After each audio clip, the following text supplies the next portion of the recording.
Welcome back to the shop. Today's episode is going to have a lot of different tools in it, but it is not going to be about tools, if that makes any sense. Clay's been over at my grandfather's shop getting, stuff out of there. We're going to have to tear down, most of that building, so we've got to have everything out of there that's of any value. And there's a lot of stuff of value. It's just great, some new old stock stuff, just bizarre things. Some sort of toggle clipper thing. I don't know what, like a nose hair clipper thing, but who knows. Lots and lots and lots of very, very interesting stuff.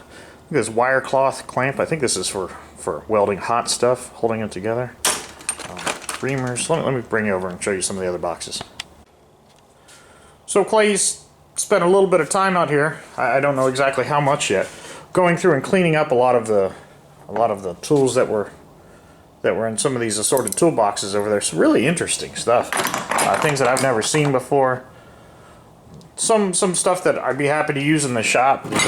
Bemis and Call. Look at this all metal auto wrench. Just lots and lots and lots of nice stuff. Boxes and boxes of tools, and these are got those adjustable rivets, removable rivets. Some really it's a menagerie, if you will. Engine picker, threading tools, lots of assorted things that I wouldn't have expected to find. This is a brass chain. Imagine that. So this is sort of creating a little bit of an issue in the sense that these are all good tools. However, I cannot have them continue to take up the workbench like the way they are. So I need to find a better way to store and organize these things, and hopefully categorize it in such a way that it makes sense and not just have buckets of tools. However, I'm not opposed to buckets, hence the giant bucket in the background. This is a Acro Mills. These are stackable buckets. This was a scratch and dent. I picked it up for $17. I'm hoping that over time I'll eventually be able to pick up some more for relatively cheaply. I think they're 40 bucks, or almost 50 depending on what color you get. But I think these might be good to, have them stacked up and either put them on pallets or I don't know what I'll do yet. John Crane was talking about rolling carts the other day, dollies, and this is actually designed, if you can see that pattern in there, to receive casters. But I don't know if I'll use casters because I have a pallet jack and a forklift. So that'll be for a different day, but what I'm going to do today is try to work on some storage, some organization racks. What I really want to do is turn this rolling beverage cart into a mobile shelf, if you will. I think that's what it will end up being. And I'm going to use a piece of bleacher seat to do that. Let me show you that. Alright, I've got the bleacher seat off of the top of the truck. I've marked it somewhat arbitrarily at 75 inches. Sorry for the shadow. I'm going to cut it off at 75 inches, and then I'm going to add a couple brackets to the uprights, and I'll show you that. So these arms are sort of floppy, and I'm afraid that if I do not do anything to help lock this together, it's going to act like a huge lever and end up bending these pipes. So I'm going to put a piece of angle iron here, and then either rivet or self-tapper screw the bleacher seat to the top of that, and that will lock this together and sort of give it some triangulation. Sorry, my camera's blown out. And give it some additional stability, I think. So let's get a piece of angle iron and put it in the bandsaw.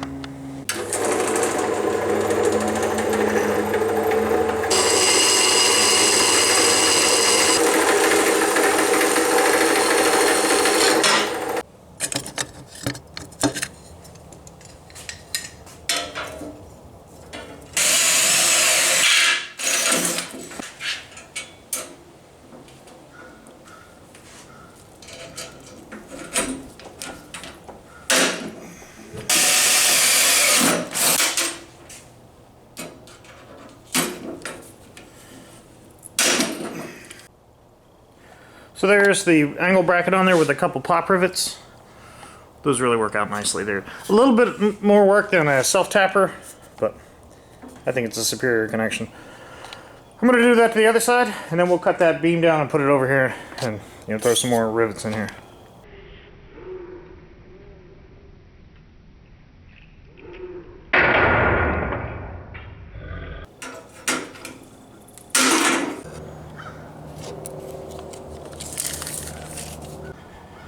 I could probably do this with a circular saw, but I just bought a brand new blade for my circular saw, and it's it's so nice. I don't want to wreck it on this. I'm going to use the Sawzall. It's probably a little slower, but you know, save me a blade.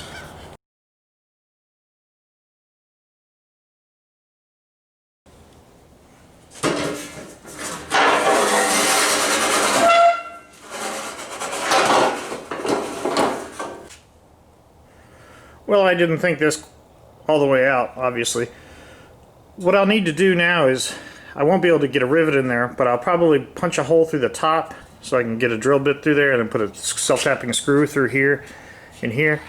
And then on the other end, I will need to locate the holes through the top and drill down here. And then what I wanted to have here, this piece hanging off, I have all sorts of, you know, ropes and chains and so on and so forth that need a place to hang, and I think that that might be a good spot for it. So I will put that together and drill those holes, bring it back. Alright, so I struggled a little bit with the holes here, but I managed to get a couple of those self-tapping screws in. I suppose I probably could have gone through the bottom and riveted it, but yeah, I think this is more than sturdy enough for what we're going to do with this, and let's, you know, put a couple 100 pounds on here. And it's definitely designed for that. It's got, you know, these I-beams that run underneath it, so that's pretty sturdy. The cart currently has more tools. These are some extremely large sockets that I have to clean up. More wrenches down there. This is the peg leg for the Logan lathe, and I'm hopeful to get that thing back together soon. Once I get the lathe back together, then I can sort of tackle the jack shaft and all that. But this is, I think, going to help tidy the shop up a little bit, at least free up those workbenches so we can actually have space to clean up the tools. And right now, one of the things that I've been kicking around is this appliance dolly, which is just an outstanding tool.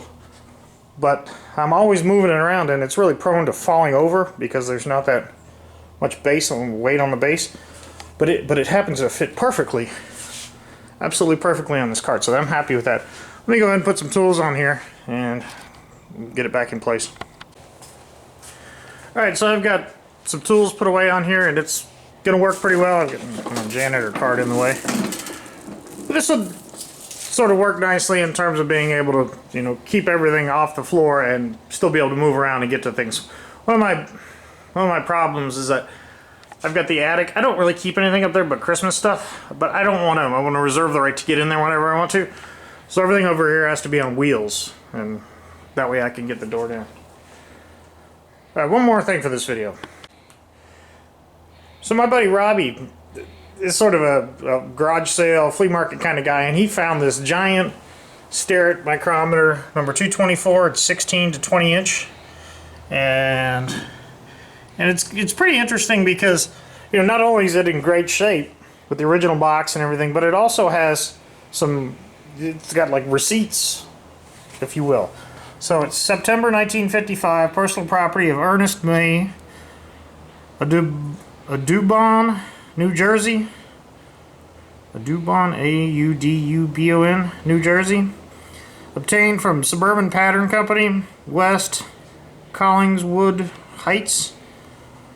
Mr. George Holman, owner. So that's pretty interesting. So we've got, you know, the receipt for this, and then personal property of, geez, I can't really make that out. September 1955. Another pattern company. So I'm not sure. I did, you know, do a cursory Google search for the Suburban Pattern Company and was unable to find anything on this. And you know, I thought it was sort of novel. I don't know if anybody just by chance happens to know anything about, you know, pattern companies or any sort of resources on this, because I've sort of hit a dead end.